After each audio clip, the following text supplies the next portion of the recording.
Welcome to Side of Science. With Stacey and Anne, because every story has a side of science. On today's episode, we're talking about biomimicry and the Shinkansen.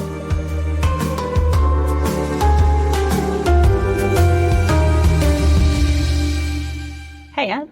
Hey, Stace, what's happening? Heaps. You? Well, heaps. You're about to go on holiday. I am. I'm going to Japan, and I'm super excited. Wow, I love Japan. You've been? I have, yeah. Well, I'm going from Osaka to Tokyo, and I'm catching the Shinkansen train. And this is the highlight for you? Oh, this is a highlight. Forget everything else. I'm going on a train. Yeah, okay. That's good. Tell me more about this. Well, the Tokaido Shinkansen line is the busiest, safest train line in the world. What makes it safest?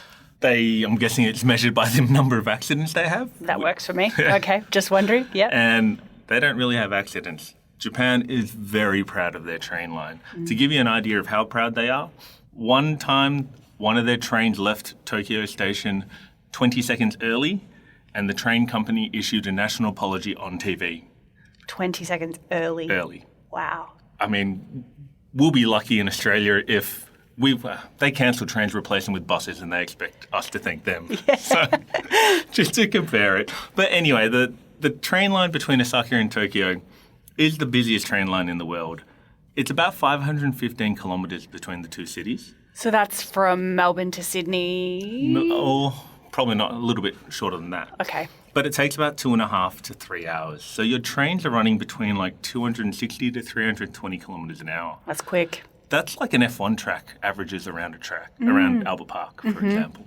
So you're basically in an F1 car train travelling between Tokyo to Osaka, and the trains are leaving about every 3 minutes during peak hour. Wow, that's impressive. It's really impressive. To compare it to what we have in Australia, our normal trains, suburban trains, go at about 115 kilometres an hour maximum, and the V lines travel at about a maximum of 160 kilometres, which is still slower than the original Shinkansen train built in 1964. Oh. So we're really running on like some pretty ancient technology here. We don't have any bullet trains in Australia. Japan has full of them. So is a lot of Europe. I remember I've been on the Shinkansen and also the Silver Arrows in Italy. Ooh. Yeah, they're quite impressive as well. Well, one of the amazing kind of things I've read recently as well is China actually in the last 10, 15 years, China went from having no bullet trains to having more bullet trains than anybody else in the whole world. Wow, So that's an investment. Yeah, their bullet train lines are huge. So I'm sitting in a Formula One car in my mind, and I'm going around a racetrack, and I'm thinking about all the forces that would be on me, because it's not gone past me that the Formula One drivers have really thick necks.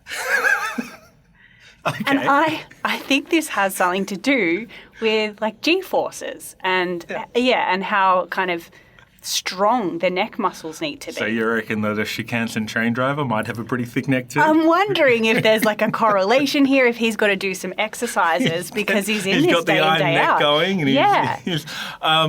The answer is probably no, because they're designed for different things. Your Formula One car goes around some very, very tight turns, and that's where your high Gs will be experienced. It's your acceleration that gives you the high Gs. Right. So it's actually the turning that It's would the turning require or the the thick taking neck. off and slowing down. You're accelerating and decelerating, which is what gives you your big neck muscles. Okay, good to know, because I've been on the bullet train and I only remember experiencing like travel sickness because it's going so fast that you can't really look out the window. Really? Yeah. Was it rocking, or was it just that things No, are it's whirling just by? that things go so quick that especially my friend that I was traveling with, she felt quite ill. She The had whole to, time? Yeah, she had to put on a blindfold, like a sleeping mask kind of thing, and she just took a nap. Wow. Short nap because we were there quick. Yeah.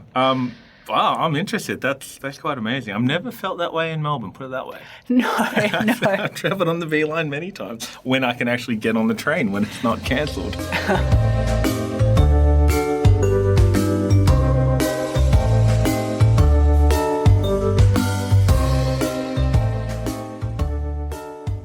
The Shinkansen train hasn't been without its problems. So it was first built in 1964, and it was a success. They loved it. Japan has huge population density, and it kind of opened up their economy in between cities and made travel between cities for business and everything possible. Yep. Something that is doable in Australia if you pay an arm and a leg to catch an airplane, which is most likely cancelled or delayed. But there were two main problems with the original Shinkansen train, and both of them relate to sound. One of them was a sonic boom when it entered the tunnel. Now, this is not a real sonic boom, like when you break the sound barrier, because it wasn't travelling that fast. But what happened was, because the front of the train, it had a nose kind of similar to our V-line trains in Australia. It was slightly curved, but it was also kind of flattish. And as Stubbed nose. Stubbed nose, like a Shih Tzu. So sound is the vibration of particles In the air. Yep. in the air. Okay, so when they vibrate, we can hear things. You can hear things, correct. When the vibrations travel, or the waves travel through air to our ears, and we hear things. But it is just the vibration of air particles. Yeah. That's correct. So what happens is, when these trains going so fast reach the tunnel, they push air in front of them, like, when you stand in an underground metro, and you know a train's coming because you start feeling the wind rush. Feel it, forward. yeah. Yeah. But these trains are going really fast, that as they'd approach the tunnel, they compress the air in them, in the tunnel, in front of them, and then when they pop out the other side, it's kind of like popping a champagne bottle. Yeah. You've got a really high pressure in there, and it comes out all at once, and you get this kind of mini... Boom. Yeah. And that's because of the stub nose. That's it's 'cause of pushing it forward the whole time. Yep. And this is the residential area. You could hear it up to 400 metres away. Oh, wow. So it's Yeah. pretty loud. Oh, it was loud. And they're going, I assume, all morning, all night. Yeah, Yeah, round okay. the clock, getting champagne bottles just popped Yeah. non-stop. 220-ton champagne bottles. The other problem was they also sang. So they're kind of like party animals here. They pop champagne and the And they trains also sing. Party train. Yeah, party train. And the reason they sing is there's something called a pantograph. Now, the pantograph is that thing above the train. We have them here in Australia. You know that kind of curved thing that connects the train to the train line above? Yes. Yes, I've seen Now, that. in Australia, it's not a real problem because our trains don't go fast enough. But at the really high speeds, they start to sing, or they start to make a sound. And the physics behind this is quite interesting. It's due to something called Kármán vortex trails. Oh, is this named after somebody? Yeah, I think it was I can't remember which one, but a physicist called Kármán who discovered them. Okay, yep. But these aren't just particular to trains. These vortex trails. A vortex is essentially a little whirlpool, right? And whenever you have a fluid like air or water that goes past an object at a certain speed, you'll get these vortices coming off the back of it. Yeah. This is why if I got like a meter-long ruler and I swished it through the air, you get that. Yeah, the sound. Yeah. Yeah. So it's Whip. a whip Whoosh. without the crack. Yeah, okay. Yeah. So essentially, you have these trains doing that, creating a really loud sound, and power lines will How sing annoying. too. Yeah. So big problem. Yeah. Japanese people very proud of the trains, didn't like it. Yeah.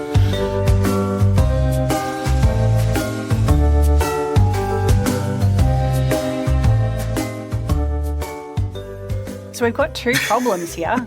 We've got whistling and we've got We got a sonic boom every time this train goes through a tunnel. Yeah, we got party train. It's singing and popping champagne. And both these problems were solved by one man, and that man's name was Albert Einstein. No, it wasn't. And that man's name was Ijai Nakatsu. He was an engineer working for the railroad, and he happened to also be an avid bird watcher. A twitcher. A twitcher. He was an ornithologist. And so he thought about the kingfisher. And the kingfisher dives and catches fish underwater. Yep. And he noticed that when a kingfisher enters the water, it barely makes a splash. We're talking like an 11 out of 10 in your Olympic diving. And so they started doing investigations into the nose of the train, and they worked out that roughly a parabolic shape is the ideal shape for the nose of a train, for a bullet train. But they still compared it. They tried a kingfisher-shaped inspired one Yep. and a bunch of other parabolic-shaped noses. So a kingfisher has a very sharp pointed nose, and so when it breaks the surface of the water, the particles, they don't actually splash out. Yeah. So there wouldn't be a champagne pop. No, Okay. that's the idea. That's the thinking behind it. But what was remarkable is that I was thinking, okay, any parabolic shape would probably do. But when they ran the test, the kingfisher-shaped nose came out significantly better than the others. So they changed the design of the nose, and it's kind of like a flat kingfisher-shaped nose. And so now when the train enters the tunnel, the sound particles, or the particles, rather than be compressed, they'll just slide over the nose. It'll be more aerodynamic. Right. Yeah. And so you won't get... as much a build-up. You'll Yep. probably get a little bit of compression in front of it, but not anywhere to You're not the same keeping degrees anyone as the awake. Shih Tzu nose. Yeah, okay. Yeah. And the other way he solved the other problem was, again, with birds, he noticed that owls can fly silently. They do, yeah. They don't fly quickly, but they're really, really silent. And one of the reasons owls fly silently is that they have serrated edges on their wings, on the leading edge of their wing. And to give you an idea of what they look like, it's kind of like a fine-tooth comb that you comb your hair with. Yeah, okay. A pigeon doesn't have that. It's just got your normal-shaped Yep. feathers, sorry. But an owl has these serrated things, which is why it doesn't really make a sound when it flies. So they changed the shape of the pantograph to give it a wing shape similar to an owl, and to put these little fine-tooth comb serrations on the top. And again, it stopped it singing. It solved the problem. And so that's because the particles can now go through rather than... Yeah, so when you're talking about fluid dynamics, it kind of trips turbulence. So having the little things, the little combed teeth, kind of breaks up the air particles before, instead of allowing it to build up, it'll break it down and allow them to just flow straight over. Right. So that you don't get that singing sound. You don't get the organized vibration of the particles like you would if you didn't have them. Is that because they're split up so they're too far away to kind of vibrate through one another? So from my fluid dynamics I learned years ago, you kind of have two types of flows. You have something called laminar flow. Yep. And laminar flow is where things flow very nicely in a nice smooth line. Like And when you've got a tap on and it, Oh, you've like a seen- column. Yeah, It's impressive. It's quite mesmerizing. it looks like it's not moving. Yeah. Really cool. It's also those smooth lines you see over cars in the ads, right? Yeah. Nice laminar flow. A turbulent flow is those vortices. There's no smoothness to it. It's kind of chaotic. Now, tripping turbulence reduces, well, there's two types of things here. There's friction on the surface of an object, and there's also the big wake that it forms behind it. And the wake is the kind of absence of air behind it. Right. So a big object, Yep. once the air flows around it, you'll have like this big gap where the air doesn't come back together for a while. Okay. That's kind of related to drag. The bigger the wake, the more drag an object will have. And the remarkable thing is, by increasing the friction, like by adding these combs, you actually stop the nice laminar flow and you get turbulence.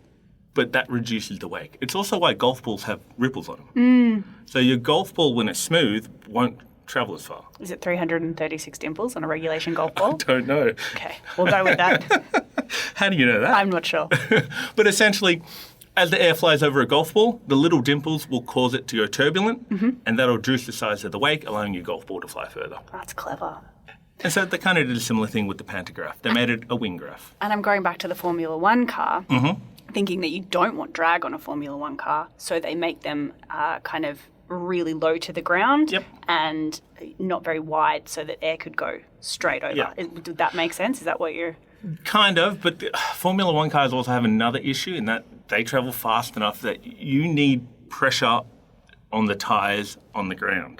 Otherwise, they'll just fly off. Yeah, essentially they'll slide. And so you want maximum force for those tyres to hit the ground. So they have the big wing at the back. So they want a nice laminar flow to hit that wing so that they can create down pressure to get more grip. Yeah. So they're a slightly different kettle of fish. Okay. And let's just make it clear, I'm not an expert on aerodynamics or fluid dynamics. You are compared to me, so thank you. But I found this fascinating, the fact that the solutions to both these problems came from birds In nature. and nature.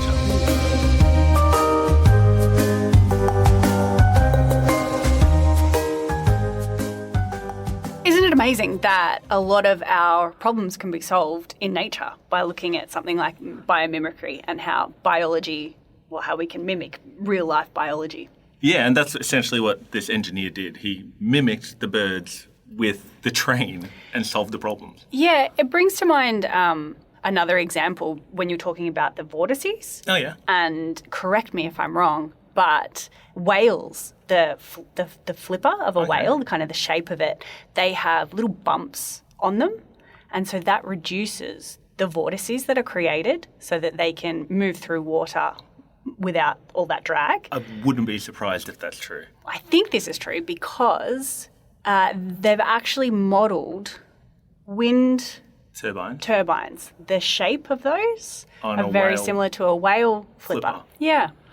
And so they have the actual bumps put on them to stop the kind of air vortices and keep them going around. Yeah, because you wouldn't want unpredictable air flows around a wind turbine. You'd want that nice, consistent. And that actually kind of reminds me of another form of biomimicry, which is sharks have something called dermal denticles. Yeah, so sharks don't have scales. Their skin is made up of dentin, which is from your teeth. It's the same sort of substance. And so when you feel a shark, they actually feel smooth one way, but if you run your hand over them the other way, it'll feel rough, like little tiny teeth. And scientists have used this, or engineers or designers have taken inspiration from this, and they've designed those swimsuits based on it. The ones that you see all the Olympic swimmers now wearing, I think they've only been around for like 10, 15 years. Because they reduce your drag underneath the water and make you swim faster, like a shark. Yeah. Which blew my mind. I think for a shark too, it also stops them from having like parasites and things stick to them. Because they got teeth everywhere. Well, yeah, this is kind of a slightly rough surface. Sharks are fish, right? Yeah. Cartilaginous fish. Yes. So they don't have bones, but they don't have scales either, but they have these teeth on them. Yeah. Which help them swim faster. Yep. And now we have swimsuits. Made of, And this obviously... shark skin. Maybe not shark skin, but, I mean, this is not new. Velcro came from, in 1941, a guy called George de Mestral realised that these burrs, the seeds of the burdock plant, would get stuck to all these animals and to his clothes all the time. So he looked at it under a microscope and he saw that it's just a bunch of tiny microscopic hooks. And so he decided, well, what happens if I put a bunch of tiny microscopic hooks on one side and a bunch of loops on the other, and I'll invent Velcro. And Velcro is used every day. Yeah. And all it is a bunch of hooks and loops that were inspired by those annoying birds that get stuck in my dog all the time. Yeah. It's amazing. So when people design things, the typical design process is they'll look at what other people have designed and what they did and what they produced.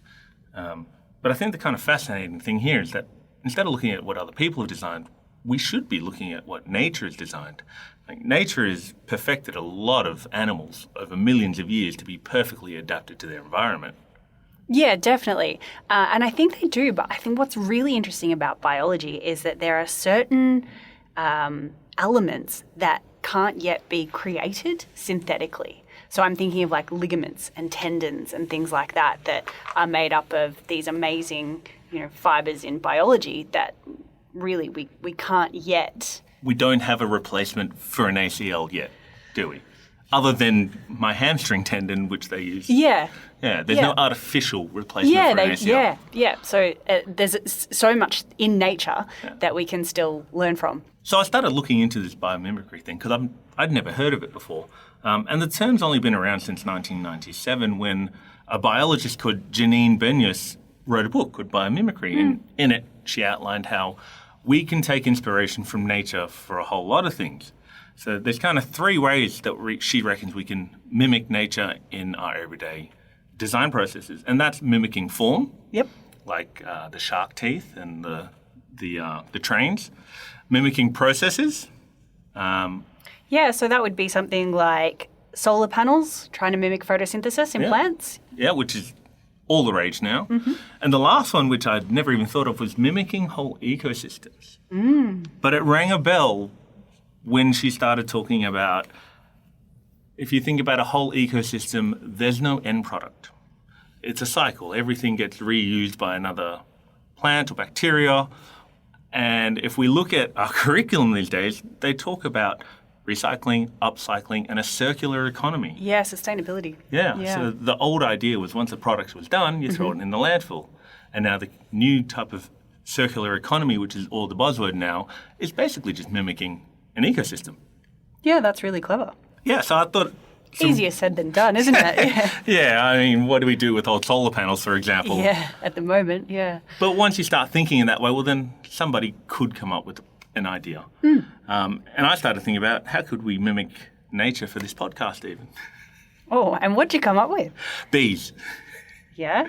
No, I don't really have anything. I just like bees, that's all. But moral of the story, I think there's some really great ideas that you can bring to a classroom. This would be amazing in a classroom. I mean, you could talk about sound and how that's formed and then the complications of that. You can look at biomimicry, which is a big part of any kind of biology, so ecosystems and sustainability, you could draw it in there, or even in your design elements and things like that. So, you know, if we want to chemistry and filter water, well, where do we see that in nature? What do we need? How can we mimic a natural process for filtering water? Yeah. That the forces on the trains and everything are directly related to physics. But even with your interactions between organisms and the environment, you can look at how organisms have adapted to the environment, and then you can take it one step further and think about, well, how have we taken inspiration from organisms? I thought it was really cool. I really love it. Yeah, and there are so many good examples that we sort of haven't been able to cover. But yeah, it's good stuff. Good chat, Steph. Good chat. Have fun in Japan. Thank you. We're taking a break for a few weeks. If you're enjoying the show, please follow along or leave us a comment.